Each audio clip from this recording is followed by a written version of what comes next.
तो Loki season 2 का trailer start होता है टीवीए के अंदर से, जहां पे लोकी और मोबियस दोनों बात करते हुए रिपेयर एंड एडवांसमेंट वाले डिपार्टमेंट में आके पहुंच जाते हैं, जहां पे हमको एमसीयू के अंदर ऑस्कर के अवार्ड के विजेता की हुए क्वेन की फर्स्ट अपीयरेंस देखने मिलती है, जो कि टीवीए के एज एक टेक्नीशियन के तौर पे काम कर रहे होते हैं, जहां पे लोकी और मोबियस दोनों मिलके एक इंटरेस्टिंग कंप्लेन लेके पहुंच जाते हैं। ये दोनों ये कंप्लेन करते हैं कि लोकी बहुत ही सीरियस प्रॉब्लम से गुजर रहा है। वहीं पे हम देखते हैं कि लोकी एकदम डिस्टॉर्टेड फॉर्म में अपनी जगह से कहीं पे गायब हो जाता है, और उसी कंसेप्ट को वो लोग एक्सप्लेन करते हैं टाइम स्लिपिंग के नाम से। टाइम स्लिपिंग का कंसेप्ट मार्वल सिनेमैटिक यूनिवर्स के अंदर फर्स्ट टाइम इंट्रोड्यूस करवाया गया है, और मैं प्रोबेबली बोल सकता हूँ मार्वल कॉमिक्स के अंदर भी टाइम स्लिपिंग नाम का कोई भी कंसेप्ट एग्जिस्ट नहीं करता, बल्कि मार्वल कॉमिक्स के अंदर एक टाइम स्लिप नाम की कैरेक्टर एग्जिस्ट करती है, जिसका ओरिजिनल नाम होता है रीना पटेल। जी हाँ, ये एक इंडियन कैरेक्टर है जो कि टाइम स्लिप के नाम से बहुत ही फेमसली जानी जाती है, जो कि कॉमिक बुक के अंदर 1995 की न्यू वॉरियर्स नाम के कॉमिक रन के अंदर फर्स्ट टाइम अपीयर हुई थी। और इस कैरेक्टर की पावर भी जो टाइम स्लिपिंग नाम का कंसेप्ट इंट्रोड्यूस करवाया गया है एमसीयू के अंदर, उससे बिल्कुल ही सिमिलर है, या फिर मैं बोल सकता हूँ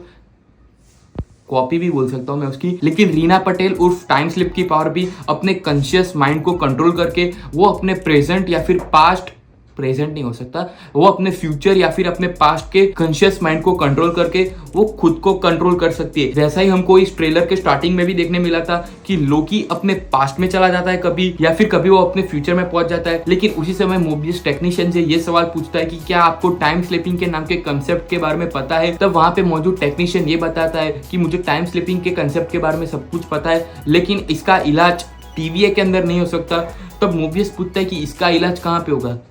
तो वो तो हमको इस सीरीज के अंदर ही देखने मिलेगा प्रोबेबली कि टाइम स्लिपिंग का इलाज ये लोग मिलके क्या निकालते। लेकिन जैसे ही ये टाइम स्लिपिंग वाला खेल चल रहा होता है, हम देखते हैं कि लोकी अपने फ्यूचर के अंदर पहुंच जाता है, जहां पे वो पहुंच जाता है फिरारा पावर स्पोर्ट्स के कंपाउंड में, जहां पे हम बैकग्राउंड में 2 जेट स्कीज को देख सकते हैं। ये एक बहुत ही अच्छा, मैं बोल सकता हूँ ईस्टर एग या फिर एक डिटेल है, क्योंकि हमको सीजन 1 के अंदर ये देखने मिला था कि मोबियस का एक बहुत ही बड़ा ड्रीम है कि वो एक दिन जेट स्की को ड्राइव करे। अगर सीजन 2 के अंदर हमको मोबियस ऑन जेट स्की देखने मिल गया तो ये एक टाइप से चेरी ऑन आइसक्रीम जैसा कॉम्बिनेशन हो जाएगा। लेकिन ये टाइम स्लिपिंग वाले खेल जैसे ही कंटिन्यू होते रहते हैं, हम ये भी देख सकते हैं कि लोकी प्रोबेबली अपने प्रेजेंट वाले या फिर थोड़े से ही पास्ट वाले वर्जन से मिलता है,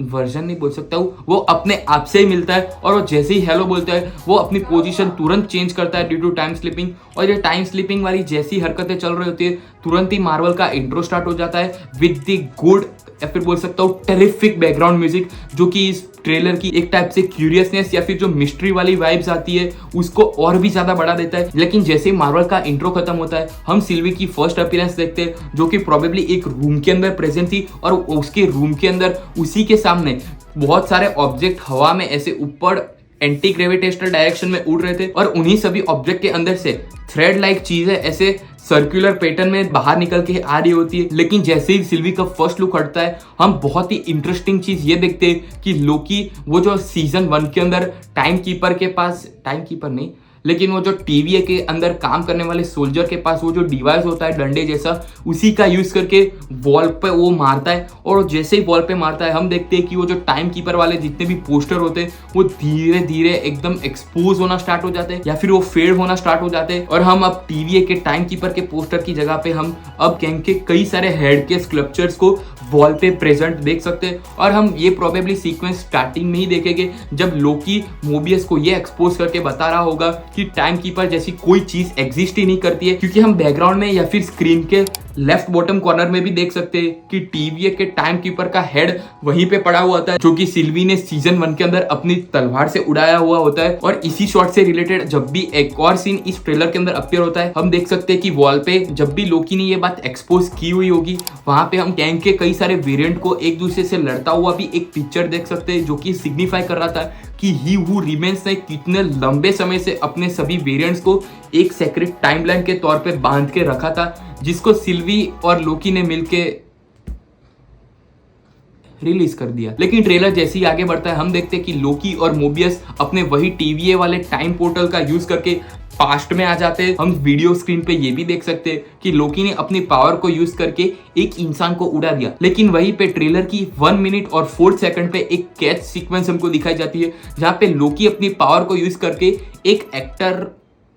एक्टर के बारे में तो मैंने आपको नहीं बताया, वो मैं इस ब्रेकडाउन में आगे बताऊंगा। लेकिन एक पर्सन को अपनी पावर का यूज करके जैसे ही उड़ाता है, हम देखते हैं कि वैसे ही तुरंत शॉट चेंज होता है और अपना वो जो थिएटर की एंट्रेंस वाला जो हमको सीन दिखाई देता है ट्रेलर में आगे, वहीं से लोकी खुद उड़ के बाहर आ रहा होता है। तो ये इन लोगों ने एकदम एब्रप्टली शॉट को कट करके चेंज किया है कि ये बताता है कि ये थिएटर वाली सीक्वेंस इस सीरीज के लिए बहुत ही इंपॉर्टेंट हो जाती है। लेकिन जैसे ये एक्शन सीन्स या फिर एक्सप्लेनेशन वाली चीजें खत्म होती है, हम आगे देखते हैं कि लोकी और मोबियस दोनों ही एक रूम में प्रेजेंट होते हैं, जहां पे मोबियस एक ट्रे टाइप माफिक या फिर एक शेल्फ टाइप चीज से एक पाई निकलता है जो कि ग्रीन कलर की होती है। और वहीं पे आप अगर इस डिटेल को ध्यान से नोटिस करो तो आपको बैकग्राउंड में पूरे के पूरे शेल्फ्स नजर आएंगे जहां पे सेम पाइस मौजूद थी। क्योंकि आप अगर बैकग्राउंड को नोटिस करोगे तो पूरा का पूरा रूम वही पाई वाले शेल्फ से भरा हुआ है, जहां पे बहुत सारी पाइस रखी हुई है और ऊपर भी लिखा हुआ होता है पाइस।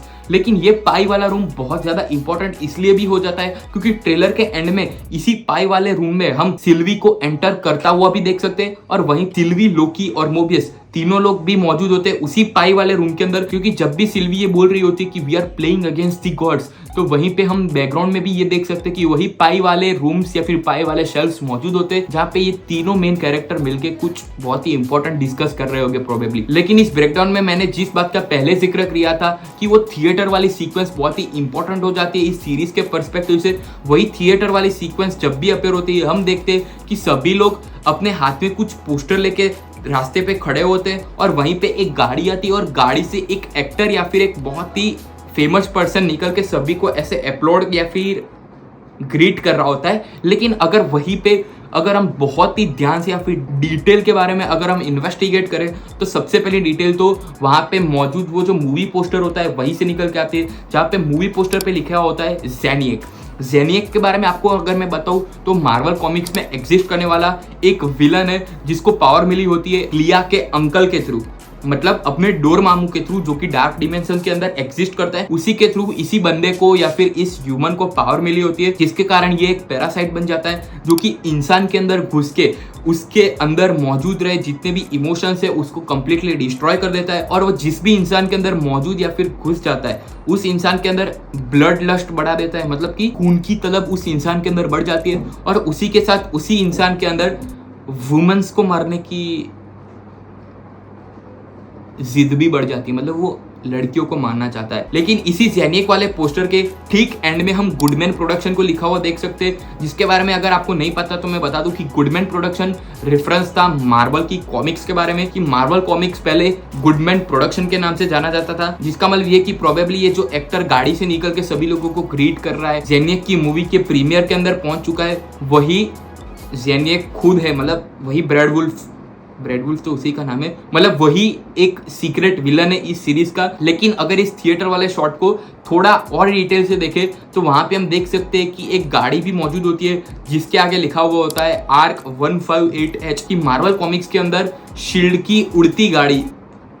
हाँ उड़ती गाड़ी एग्जिस्ट करती है मार्वल कॉमिक्स के अंदर, मतलब कि शील्ड की उड़ती गाड़ी इस गाड़ी से एकदम सिमिलरली मैच करती है। तो क्या पता हमको इस सीरीज के अंदर इस गाड़ी को भी उड़ते हुए देखने मिल जाए। लेकिन यही सिनेमा से रिलेटेड इंपॉर्टेंट सीक्वेंसेस हमको ट्रेलर के अंदर आगे भी देखने मिलती है, जहां पे लोकी की ही दो शेडोज हम दीवार पे देख सकते हैं, जहां पे लोकी के वो जो एवेंजर्स वाले लुक के अंदर जो उसके हॉर्न निकल रहे थे वही वाले हेलमेट के साथ वो दो शेडोज उसी कैरेक्टर को अप्रोच कर रही थी और उसी के बाद वही दो शेडोज ने उसी ब्रैड वुल्फ को हाथ से पकड़ भी लिया था। लेकिन ट्रेलर के अंदर आगे हमको हंटर की फर्स्ट अपीयरेंस देखने मिलती है जो कि व्हाइट ड्रेस को पहन के कहीं पे मौजूद थी। आपको याद ना हो तो मैं बता दूं कि ये हंटर वही मोहतरमा है जिसने लोकी को मंगोलिया के डेजर्ट से उठा के टाइम वेरिएंस अथॉरिटी के अंदर पेश किया था। लेकिन इसी ट्रेलर में आगे हमको इस सीरीज के मेन विलन विक्टर टाइमली की भी फर्स्ट अपीयरेंस देखने मिलती है, जो कि सम सॉर्ट ऑफ कुछ अपने एक्सपेरिमेंट या फिर इंस्ट्रूमेंट जो कि उसने अपने आप से या फिर खुद से बनाया होगा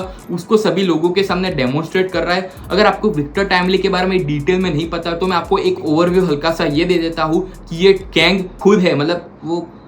खुद, मतलब कैसे एक्सप्लेन करूं, मतलब आप यही समझ लो कि ये कैंग ही है जो कि टाइम को ट्रैवल करके पास्ट में पहुंच जाता है, जहां पे वो लोगों के सामने खुद को एक एज ए मैजिशियन के तौर पे प्रेजेंट कर रहा होता है। और अगर आप ध्यान दो तो उसी एक्सपेरिमेंट वाले या फिर वो मैजिक शो के अंदर हम मिस मिनट्स को भी देख सकते हैं, जो कि हमको सीजन 2 में एक वायलेंट मोड के साथ देखने मिलने वाली है, क्योंकि सीजन 1 के अंदर मिस मिनट्स एकदम काम कंपोज थी, लेकिन सीजन 2 की उसकी फर्स्ट अपीयरेंस ही हम देख सकते हैं कि अपना विक्टर टाइमली मिस मिनट्स को खुद के हिसाब से मैनिपुलेट करके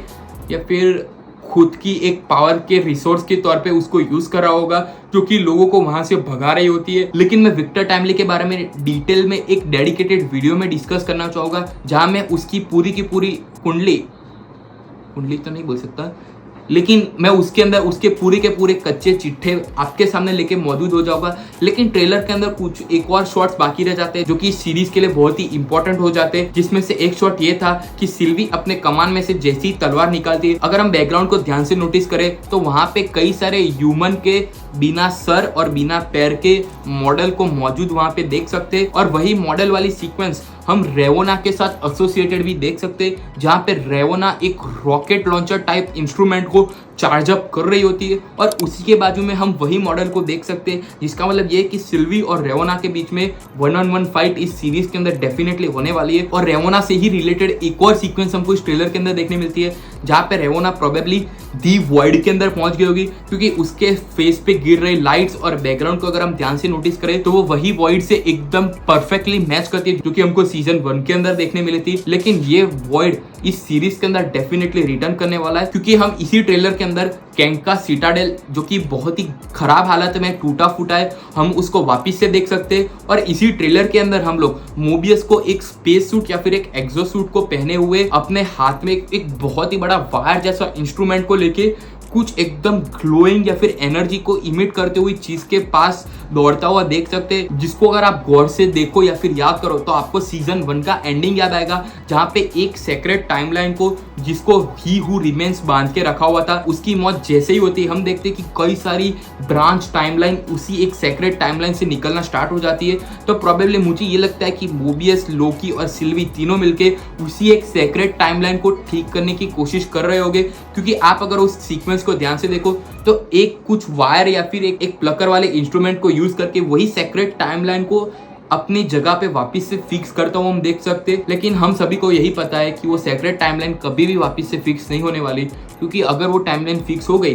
तो हमको कैंग या फिर कैंग डायनेस्टी देखने ही नहीं मिलेगी। लेकिन एंडिंग बहुत ही इंटरेस्टिंग होता है, जहाँ पे हम देख सकते हैं कि एक स्टेशन माफिक जगह पे कई सारे पोर्टल्स अपने आप रैंडमली स्पॉन्टेनियसली स्पॉन मतलब खुल रहे, और वहां से कई सारे टीवीए के एजेंट्स लोकी और सिल्वी पे एक साथ हमला कर रहे, और वहां पे लोकी और सिल्वी दोनों मिलके इतना सारा जहां पे क्योस मचा हुआ है उसको ठीक करने में लगे हुए, या फिर उन सभी टीवी एजेंट्स को मार के उनको वापस से पोर्टल के थ्रू उनको वापस भेजने में लगे हुए। लेकिन उसी के साथ जब लोकी इस ट्रेलर को एंड करता है, हम देखते हैं कि लोकी एक पोर्टल के थ्रू बाहर निकलता है, और उसी के साथ लोकी सीजन 2 का टाइटल अपीयर होता है, जो कि देखने में बहुत ही ज्यादा कूल लग रहा था। और इसी के साथ लोकी सीजन 2 का ट्रेलर आखिर में कुछ बहुत ही फास्टली कट शॉट्स के साथ एंड कर जाता है। लेकिन मैं आखिर में इतना ही बोलना चाहूंगा कि लोकी सीजन 2 का ट्रेलर बहुत ही ज्यादा प्रॉमिसिंग लग रहा है, और इसी ट्रेलर को देख के मेरी इस सीजन से एक्सपेक्टेशन इतनी ज्यादा बढ़ गई है कि मैं आपको बता नहीं सकता। और मुझे पूरा का पूरा विश्वास है कि मार्वल इस सीरीज के साथ एक तगड़ा कमबैक करेगा, जो कि कई दिनों से हम लोग उसकी तलाश कर रहे थे। तो आपको अगर ये वीडियो अच्छा लगा हो तो लाइक जरूर कर देना, चैनल पे नए हो तो सब्सक्राइब करना मत भूलना, बाजू में आने वाला घंटा भी जरूर से दबा देना, और कमेंट सेक्शन में आप ये मेंशन करना जरूर से मत भूलना कि आपको ये ट्रेलर कैसा लगा। और अगले ही ऐसे वीडियो में मैं आपको जल्दी ही मिलूंगा, तब तक के लिए गुड बाय।